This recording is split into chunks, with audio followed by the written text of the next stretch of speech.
మా అందరి బాధ ఏంటంటే తెలంగాణ పరువు కూడా పోతుంది. ఎప్పుడో ఒక మాట చెప్తుంటాం, రేవంత్ రెడ్డికి ఏమి తెలియదు, ఈయనకు తెలియదు అన్న విషయం కూడా ఈయనకు తెలియదు.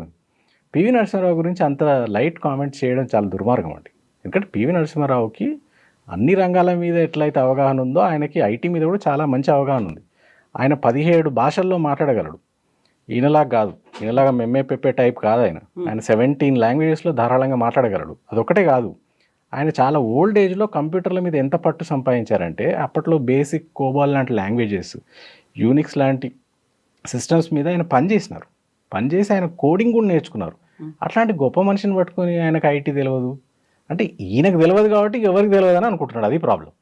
ఐటీ లాంగ్వేజ్ తెలియకపోవచ్చు, కంప్యూటర్ల గురించి తెలియకపోవచ్చు. కాకపోతే బీఆర్ఎస్ సోషల్ మీడియాలో విపరీతంగా టార్గెట్ చేసేది ఆయన ఇంగ్లీష్ లాంగ్వేజ్కి సంబంధించి. ప్రాపర్గా కమ్యూనికేట్ చేయలేడు, ఎలా పెట్టుబడులు వస్తాయి అనేది. నిజంగా ఇంగ్లీష్కి సంబంధించి అత్యంత ప్రాధాన్యత ఇస్తారా దావోస్లో, లేకుంటే ఇంకే దేశంలో అయినా పెట్టుబడులకు సంబంధించి?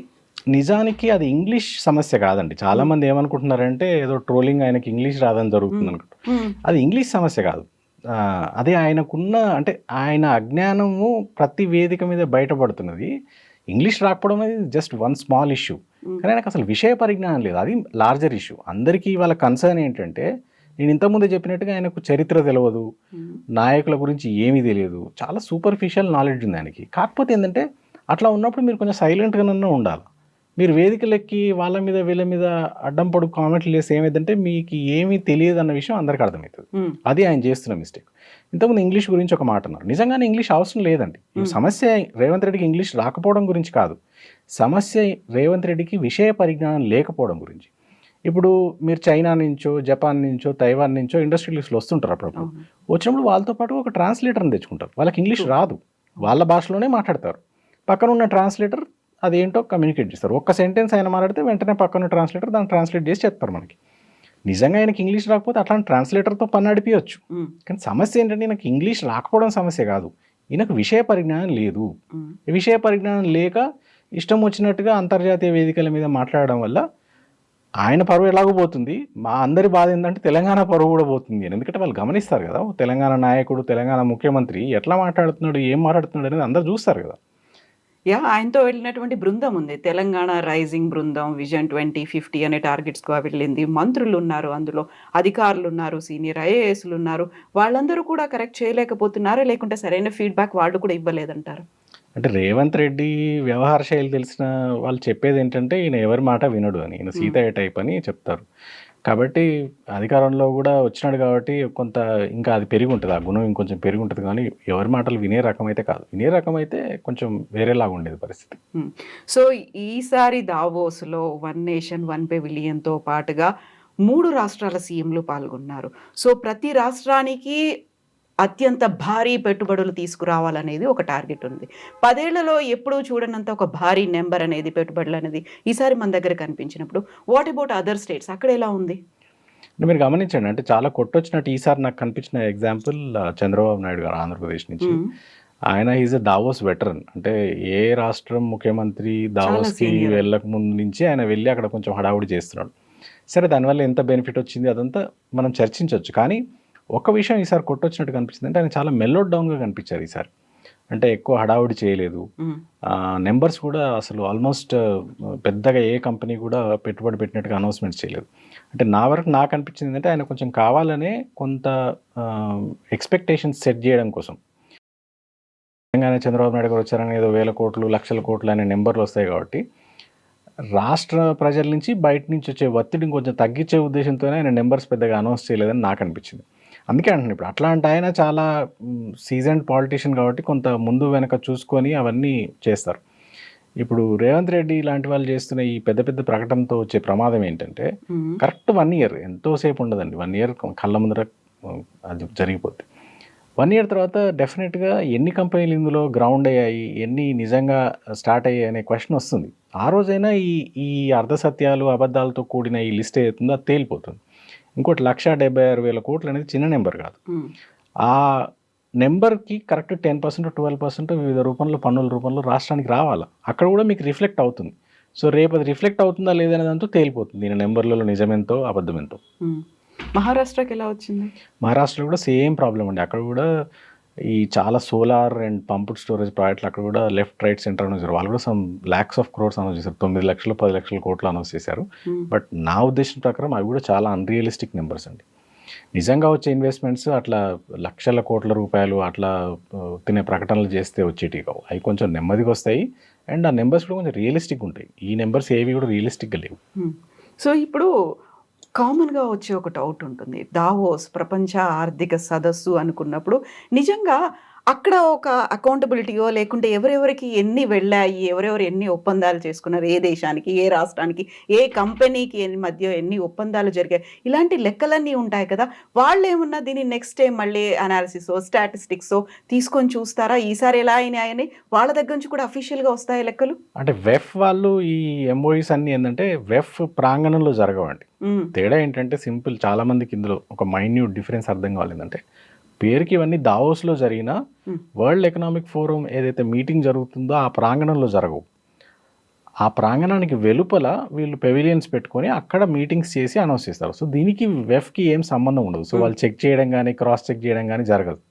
అందువల్లనే వీళ్ళు ఇష్టారాజ్యంగా ఏ నెంబర్ పడితే ఆ నెంబర్ అనౌన్స్ చేసుకునే ఒక వెసులుబాటు పెట్టుకున్నారు.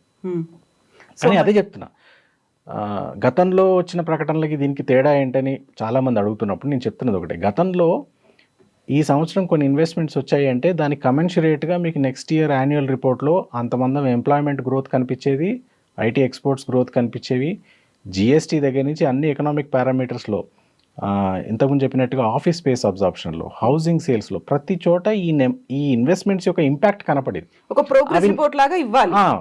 అది ప్రతి సంవత్సరం రిలీజ్ చేస్తే ఏమైందంటే మీకు అర్థమైంది, ఓహో ఈ ఇన్వెస్ట్మెంట్ వచ్చింది, దాని ప్రతి ఇన్వెస్ట్మెంట్ ఇంపాక్ట్ ఎకానమీ మీద పడుతుందండి, పడకుండా ఉండదు. సో నిజమైన ఇన్వెస్ట్మెంట్స్ ఈ రాష్ట్రంలోకి వస్తే రాష్ట్రంలో ఉన్న అన్ని పారామీటర్లు పాజిటివ్లో చూపిస్తాయి. నేను ఎందుకు ఇన్నిసార్లు ఈ నెంబర్స్ నమ్మశక్యంగా లేవు అనేది చెప్తున్నాను అంటే, ఇదే ఇన్వెస్ట్మెంట్స్ నిజంగా వచ్చుంటే డెఫినెట్గా ఇంతకుముందు చెప్పిన 3-4 పారామీటర్లని పాజిటివ్ చూపిస్తే సంవత్సరం ఎండింగ్లో రిపోర్ట్ రిలీజ్ చేస్తే చూస్తారు కదా అందరూ. ఇప్పుడు తెల్ల కాగితం మీద ఉత్తినే కంపెనీ పేరు రాసి రిలీజ్ చేయడం కదా. కొన్ని ఎంత హాస్యాస్పదం అంటే అండి, కొన్ని పేర్లు ఆ లిస్టులో రాశారు, కనీసం దాని గురించి ఒక ట్వీట్ లేదు, అది ఎంత ఇన్వెస్ట్మెంట్ పెట్టారనే నెంబర్ లేదు వాళ్ళ అఫీషియల్ ట్విట్టర్ హ్యాండిల్లో కానీ వాళ్ళ సోషల్ మీడియా ఖాతాలో కానీ. ఉత్తినే ఒక తెల్ల కాగితం మీద ఒక టేబుల్ వేసేసి ఈ కంపెనీ 5,000 ఈ కంపెనీ 10,000 అంటే that's a very wrong way of informing people అండి. 20 కంపెనీలతో ఎంఓయూ కుదుర్చుకోవడం మీ దగ్గర లెక్కలు ఉన్నాయా? మీ దగ్గర వాటికి సంబంధించినటువంటి స్టాటిస్టిక్స్ ఉన్నాయా? వాళ్ళే రిలీజ్ చేశారు కదా, సీఎం కార్యాలయం రిలీజ్ చేసిన నెంబర్స్ అన్నీ ఉన్నాయి పబ్లిక్ డొమైన్లో. నేను ఇన్ఫాక్ట్ కొన్ని చూపించాలని అనుకున్నాను మీకు. అంటే అన్నీ చర్చించాల్సిన అవసరం లేదు కానీ కొన్ని అయితే, ఒకటి జేసీకే గ్రూప్ డేటా సెంటర్ 4,500 కోట్లని అనౌన్స్ చేశారండి. నేను JCK group just out of curiosity వాళ్ళ ఫైనాన్షియల్ రిపోర్ట్ ఏంటి అని ఒకసారి తీసి చూశాను. పోయిన సంవత్సరం ఈ కంపెనీ దాదాపు నెట్ లాస్ ఆఫ్ 329 lakhs అండి, 329 లక్షల నెట్ లాస్లో ఉంది కంపెనీ. ఈ కంపెనీ 4,500 కోట్ల పెట్టుబడి పెడుతుందా అండి? నేనేమంటున్నా అంటే, మీరు అనౌన్స్మెంట్ చేసేటప్పుడు కంపెనీల యొక్క బ్యాక్గ్రౌండ్ కూడా కొంత చూడకపోతే ఇది పిల్లలాటలాగా అయిపోతుంది, సీరియస్నెస్ పోతుంది ఇందులోంచి. ఇప్పుడు ప్రతి సంవత్సరం ఇట్లా మీరు లక్షల కోట్లు అనౌన్స్ చేసి అందులోంచి రాకపోతే పెట్టుబడులు, రాష్ట్రానికి ఇమేజ్ కూడా దెబ్బతింటుంది. అది దాని గురించి వీఆర్ వరీడ్. అంతేగాని రాష్ట్రానికి పెట్టుబడులు వస్తే అందరికన్నా, నేను చెప్పినట్టుగా అందరికన్నా సంతోషపడేది బీఆర్ఎస్ పార్టీ కానీ బీఆర్ఎస్ పార్టీ నాయకులు కానీ. ఎందుకంటే తెలంగాణ ఇంట్రెస్ట్స్ అనేది పారమౌంట్ మాకు. సో ప్రపంచ ఆర్థిక సదస్సు పెట్టేదే అక్కడ వ్యాపార విస్తరణ జరగాలి, ఆర్థికంగా అభివృద్ధి చెందాలి, ఒకరికొకరు పరస్పర సహకారం ఉండాలి అనే దాంట్లో భాగంగా. బట్ ఇలా అక్కడ సదస్సులో కాకపోయినప్పటికీ డిఫరెంట్ పెవిలియన్స్లో అవుతున్నప్పుడు నిజంగా ఈ రాష్ట్రము, ఈ దేశము ఎన్నేళ్ల నుంచి ప్రాతినిధ్యం వహిస్తోంది, వాళ్ళ బృందాలు ఇక్కడికి వస్తున్నాయి, ఎన్ని పెట్టుబడులు జరుగుతున్నాయి, ఎంత డెవలప్మెంట్ అయింది, నిజంగా ఇక్కడ నుంచి ఇక్కడ దాకా అభివృద్ధి ఉందా లేదా, ఇలాంటి పారామీటర్స్ ఇవన్నీ చూడదా? ఒకవేళ చూస్తుంటే అక్కడ ఏదైనా లొసుగులు ఉన్నాయి, లోటుపాట్లు ఉన్నాయి అనుకుంటే నెక్స్ట్ టైం రాకుండా చేసేటువంటి నిర్ణయాలు అలాంటివి ఏమైనా పాలసీ మేకింగ్స్ ఉంటాయా? వాళ్ళ దగ్గర ఏమీ ఉండవు. ప్రస్తుతానికైతే అట్లా లేవండి. నేను ఇంతకుముందు చెప్పినట్టుగా వెఫ్ పరిధికి బయట జరుగుతున్నాయి ఇవన్నీ. ఈ ఇన్వెస్ట్మెంట్ అనౌన్స్మెంట్స్ అన్నీ కూడా వెఫ్ వేదిక బయట, వెఫ్ వేదిక మీద జరగట్లేదు. కాబట్టి వెఫ్ కంట్రోల్ ఏమీ ఉండదు. రెండోది, ఇందులో వీళ్ళు చాలా తెలివిగా చేస్తున్నారు. అందుకోసం మీరు గమనిస్తే వీళ్ళు ఎక్కడ వీళ్ళ సోషల్ మీడియాలో కూడా ఈ నెంబర్స్ని క్లియర్గా చెప్పట్లేదు. ఓన్లీ ఒక సాయంత్రం పూట సీఎం కార్యాలయం నుంచి ఒక తెల్ల కాగితం మీద టేబుల్ వేసి పంపించారు. బట్ అవన్నీ మెయిన్ స్ట్రీమ్ మీడియాలో వస్తున్నాయి కానీ కనిపిస్తున్నాయి ఇక్కడ కదా. మనం మెయిన్ స్ట్రీమ్ అని అనుకుంటాం, వాళ్ళు పట్టించుకోరు కదా. అప్పుడు ఎప్పుడు అవి ఇష్యూ అవుతుంది అని అంటే ఏదైనా ఇంటర్నేషనల్ పత్రికనో వాళ్ళు ఎవరైనా కవర్ చేస్తే అప్పుడు అవుతుంది. వాళ్ళు అంత ఈజీగా ఇప్పుడు మన ఆంధ్రప్రదేశ్ అండ్ తెలంగాణలో మీడియాని తప్పుదోవ పట్టించినట్టుగా ఈజీగా ఇంటర్నేషనల్ మీడియాని తప్పుదోవ పట్టించలేరండి.